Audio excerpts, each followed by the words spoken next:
नमस्कार प्रिय भक्तों, संकष्टी चतुर्थी की आप सभी को ढेरों शुभकामनाएं। प्रिय भक्तों, क्या आपके जीवन में भी ऐसी बाधाएं आ रही हैं जो खत्म होने का नाम नहीं ले रही? जहां आप किसी ऐसे बड़े संकट में फंसे हैं जिससे बाहर निकलने का मार्ग नहीं मिल रहा। अधिक मास की कृष्ण पक्ष की चतुर्थी, जिसे हम विभुवन संकष्टी चतुर्थी के नाम से जानते हैं, स्वयं भगवान गणेश का आशीर्वाद पाने का सबसे पावन दिन है। जो भक्त आज के दिन पूरी श्रद्धा से भगवान गणेश की इस पौराणिक कथा का श्रवण करते हैं, उनके जीवन के कठिन से कठिन संकट भी पल भर में दूर हो जाते हैं। तो चलिए अपने मन को शांत कर भगवान श्री गणेश का ध्यान करते हुए इस दिव्य कथा की शुरुआत करते हैं। अधिक मास में आने वाली इस पवित्र संकष्टी चतुर्थी की कथा सातयुग काल से चली आ रही है। कहा जाता है इस व्रत की कथा द्वापर युग में पंचाली द्रौपदी को महर्षि वेद व्यास ने सुनाई थी। एक समय की बात है जब कुरु वंश के संरक्षक ऋषि पांडवों के वनवास काल के दौरान उनसे मिलने उनके आश्रम में आए हुए थे। तब पंचाली द्रौपदी, जिन्हें दुशासन ने बड़ी सभा में निर्वस्त्र किया और दुर्योधन ने उसे अपमानित किया था, यह सोचकर हैरान थी उनसे ऐसा कौन सा पाप हुआ था जिसके कारण उन्हें यह अपमान सहन करना पड़ा। तब महर्षि ने उत्तर में उन्हें राजा चंद्रसेन और रानी रत्नावली की कथा सुनाई थी। महर्षि ने कथा का आरंभ करते हुए कहा, एक समय की बात है जब राजा चंद्रसेन अपनी पत्नी रत्नावली के साथ सुखमय जीवन व्यतीत कर रहे थे। उनके राज्य में चारों ओर खुशहाली और पवित्रता छलक रही थी, किंतु उनके शत्रु राज्यों को उनकी जय खुशहाली रास न आई। एक दिन राजा चंद्रसेन के शत्रुओं ने उनके राज्य पर आक्रमण किया और उनका सब कुछ छीन लिया। राजा चंद्रसेन और रानी रत्नावली को अपनी सुरक्षा हेतु अपना राज्य त्याग कर वन में शरण लेनी पड़ी। दोनों अब अपना जीवन निर्वाह करने के लिए वन में मारे मारे फिरने लगे। एक दिन दोनों को पानी की प्यास लगी। प्यास से व्याकुल होकर वो वन में भटक रहे थे। भटकते भटकते वो एक ऋषि के आश्रम में जा पहुंचे। वो आश्रम महर्षि मार्कंडेय का था। इतने घने जंगल के बीच में जब वे दोनों इस स्थान पर पहुंचे तो उनको परम शांति महसूस हुई। उन्हें ऐसा लगा जैसे इस स्थान पर आने के बाद उनकी सुधा तृप्त हो गई हो। जब उन्हें इस स्थान के बारे में जानकारी हुई तब तो बिना किसी विलंब के महर्षि मार्कंडेय के समक्ष जा पहुंचे और उनके समक्ष नतमस्तक होकर अपने इस कष्ट रूपी जीवन से मुक्ति पाने का उपाय मांगने लगे। महर्षि ने उन्हें आशीर्वाद दिया और उनसे अपनी इस दुर्दशा का कारण पूछा।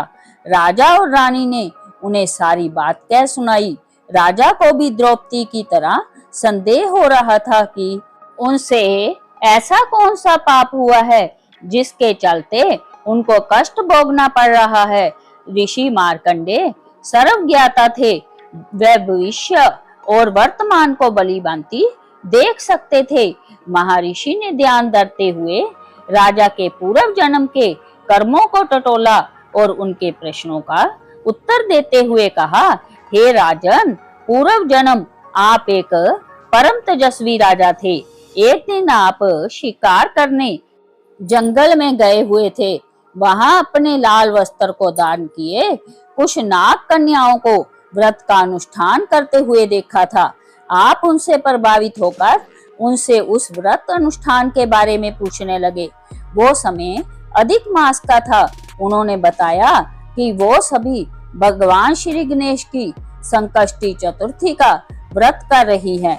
इस व्रत को करने मात्र से मनुष्य की सभी समस्याओं का अंत हो जाता है। मनुष्य को अपने कष्टों से सहज ही मुक्ति प्राप्त होती है।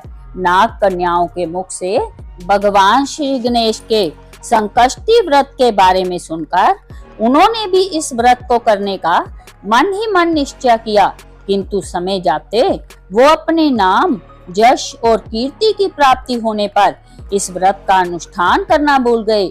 अपने शक्ति और सत्ता के मद में वो अहंकारी और अन्यायी राजा बन गए। अपने कुकर्मों के फल स्वरूप उनकी अकाल मृत्यु हो गई थी। अंततः उन्हें अपने पूर्व जन्म के कुकर्मों के फल भोगने के लिए इस जन्म में भी एक राजसी परिवार में जन्म लेना पड़ा। राजा चंद्रसेन की दुर्दशा का मुख्य कारण उनके पिछले जन्म में किए हुए उनके कुकर्म ही है, जिसके चलते उन्हें इस जन्म में भी अनेकों कष्टों का सामना करना पड़ रहा है। जब राजा चंद्रसेन को महर्षि के श्री मुख से अपने पूर्व जन्म के कुकर्मों के बारे में ज्ञात हुआ, वो पश्चाताप की अनुभूति करने लगे। उन्होंने उसी पल एक संकल्प लिया कि वो अपने इस जन्म में अपने पूर्व जन्म की गलतियों का अनुकरण नहीं करेंगे। अपने पूर्व जन्म में उन्होंने भगवान श्री गणेश की संकष्टी चतुर्थी का अनादर किया था, अतः इस जन्म में आने वाली अधिक माह के कृष्ण पक्ष की संकष्टी चतुर्थी को दोनों राजा और रानी ने श्रद्धा पूर्वक व्रत का अनुष्ठान किया, जिसके फल स्वरूप उन्होंने अपना खोया हुआ राज्य और सम्मान वापस पाया। अंततः महर्षि वेदव्यास के मुख से अधिक मास संकष्टी चतुर्थी की कथा का वर्णन सुनने के बाद रानी द्रौपदी को भी अपने प्रश्नों का उत्तर मिल गया था। सभी उपस्थित पांडव भी ये बात जान गए थे कि उनके दुखों का मूल कारण क्या है, किस कारण से उनको अपना राज्य छोड़ना पड़ा और इतना अपमान सहना पड़ा। जय अधिक मास संकष्टी चतुर्थी की कथा मनुष्य को जय सिखाती है कि उनके किए हुए कर्म उनके जीवन की गुणवत्ता निर्धारित करती है। अतः मनुष्य को अगर अपना जीवन सुखमय और शांति से व्यतीत करना है तो सदैव सुकर्म करते रहना चाहिए और कुकर्म और कुसंगत से दूर रहना चाहिए। प्रेम से बोलिए गणपति भगवान की जय। ऐसी ही पवित्र कथाएं सुनने के लिए चैनल को सब्सक्राइब करना ना भूले। वीडियो पसंद आए तो एक लाइक जरूर करें और कमेंट बॉक्स में जय श्री गणेशा जरूर लिखें।